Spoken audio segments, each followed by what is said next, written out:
tezroq kiringlar. Sizlarga mana bu hovlini ko'rsatmasam bo'lmaydi. Mana buni qaranglar. Bu go'zallikni shundoq ko'rib, ko'zni o'zi dam olyapti. Mashalloh, qaranglar. Hammamizga eng kamida mana shunaqa uylarda yashashlik nasib qilsin. 7 sotuvga mana shunaqa go'zal proyekt tushirib qo'yishdi. Okalarimizga gap bo'lishi mumkin. Oppoqqina bambusolli qordek atachentani qaranglar. Eng sifatli atachenti mana shu yerda jamlashtirib qo'yilgan. Ayniqsa mana bu devordagi naqshlarga alohida bitta respekt. Naves ostida bemalol ko'ryapsizlar. 3 ta mashina sig'adigan joy bor va shu yoqqa keladigan bo'lsak, bizani letniy kuxnyamiz, ya'ni yozgi oshxonamiz. Bu yoqda ayollarimiz uchun barcha qulayliklar jamlashtirib, hamma narsa qilib qo'yilgan. Bu yoqqa keladigan bo'lsak, bu yoqdan hozir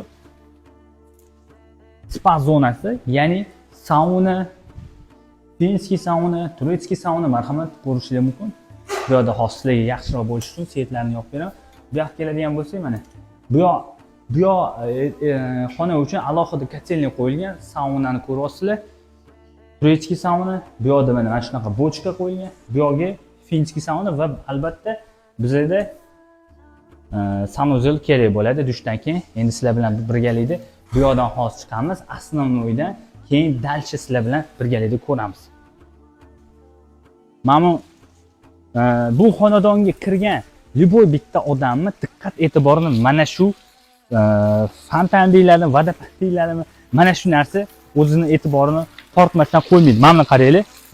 Bunga borib qarab turib ham odamning miyasi dam oladi-da, gap bo'lishi mumkin. Ayniqsa kirishimiz bilan mana shunaqa stollar qo'yib qo'yilgan. Kelgan mehmonlarni mana masjiddan ham kuzatib olsanglar bo'ladi. Gap bo'lishi mumkin emas. Qarang, yomg'irda ham o'tirasizlar, chunki mana shunaqa naves ostida qilib qo'yilgan. Menga eng yoqqan tarafi bor uyi.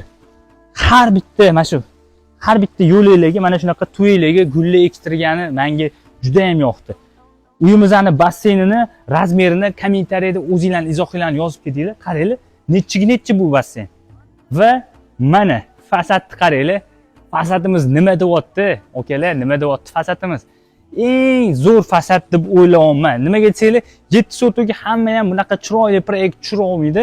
Proyektni ko'proq hovliga urg'u berilgan, hovlini chiroyli qilishgan, kirgan odam shu bir bittada ana o'zi hovli o'ziga tortish uchun juda ham chiroyli qilib qo'yilgan hovli.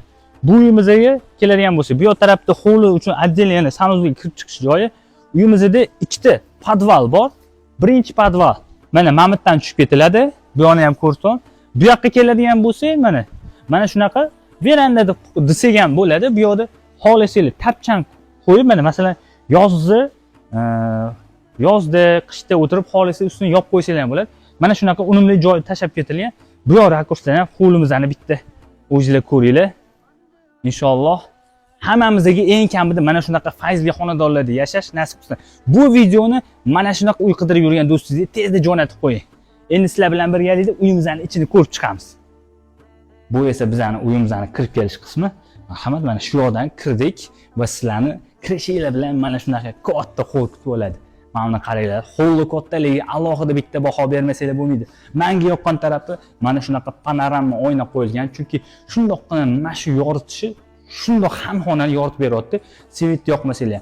Mana bu yerda televizorlar uchun kabellar tashab ketilgan. Bu yoqda mana shunaqa oila darasi, mягкий divorlarda maza qilib maroqli hordiq olib o'tirishingiz mumkin. Endi kelinglar, sizlar bilan birgalikda zalni ko'rib chiqamiz.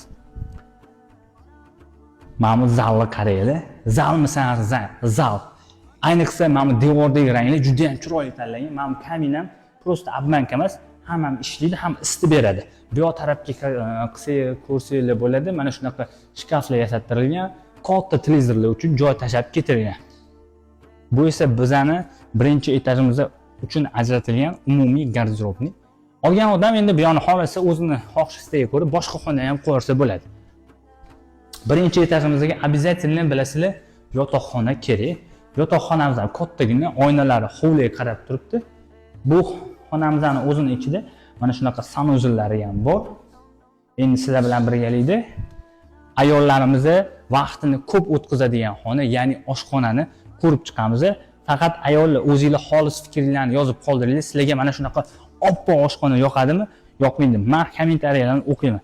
Bu esa bizning sanuzil, ya'ni общий sanuzil, гостевой. Tayyormisizlar ayollar? Marhamat.